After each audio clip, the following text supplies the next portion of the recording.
નમસ્કાર મિત્રો, આપ જોઈ રહ્યા છો SSTV ન્યૂઝમાં હવે મહત્વના સમાચાર।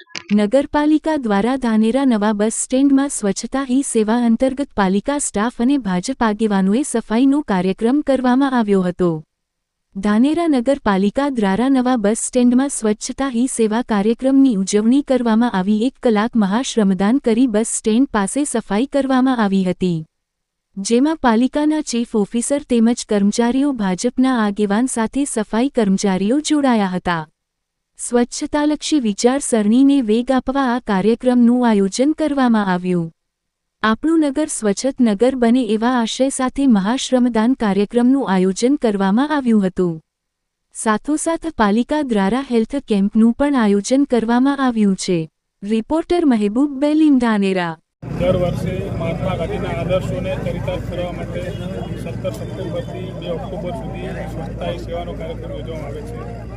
ભારતના સ્વચ્છતા માટેના સૌથી મોટા એમ્બેસેડર એવા મહાત્મા ગાંધીના સ્વચ્છતાના ચરિતાર્થોને સિદ્ધ કરવા માટે અને લોકોમાં સ્વચ્છતા બાબતે જાગૃતિ થાય, લોકોની દ્રષ્ટિ કેળવાય કે જાગૃત સ્વચ્છતા બાબતે તેઓ સભાન બને।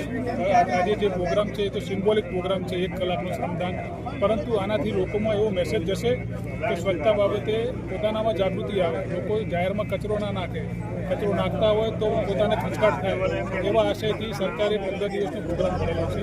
તેના માટે છેલ્લો દિવસ 2 ઓક્ટોબર એટલે મહાત્મા ગાંધીનો જન્મદિવસ છે। તો મહાત્મા ગાંધીના જીવન ચરિત્રને, તેમના આદર્શોને ચરિતાર્થ કરવા માટે આજે આ પ્રોગ્રામ રાખેલો છે। 15 દિવસમાં વિવિધ સ્થળોએ સફાઈના કાર્યક્રમો રાખવામાં આવેલા છે। જાહેર સ્થળોની સફાઈ, ધાર્મિક નરેન્દ્રભાઈ મોદી સાહેબના જન્મના 15 દિવસ સેવા પખવાડિયાનો કાર્યક્રમ જ્યારે આખા દેશની અંદર ચાલી રહ્યો છે, ત્યારે ભારતીય જનતા પાર્ટી વતી 15 દિવસ સેવાકીય કાર્ય, ક્યાંક સ્વચ્છતા, ક્યાંક બ્લડ ડોનેશન, એ તમામ કાર્યક્રમો કર્યા છે। એ કાર્યક્રમના અનુસંધાને આજ ધાનેરા મુકામે સ્વચ્છતાનો કાર્યક્રમ અહીંયા રાખેલ છે। હજી એ કાર્યક્રમ અઠવાડિયા સુધી બાકીના સેવા કાર્યક્રમો ચાલશે અને બધા લોકોને એનાથી પ્રેરણા મળશે કઈ રીતે સ્વચ્છ ગુજરાત, સ્વચ્છ ભારત એનો કાયમી મુહિમ ચાલી રહી, એના માટેના કાર્યક્રમો કરવામાં આવે છે। અસ્તુ, ભારત માતા કી જય।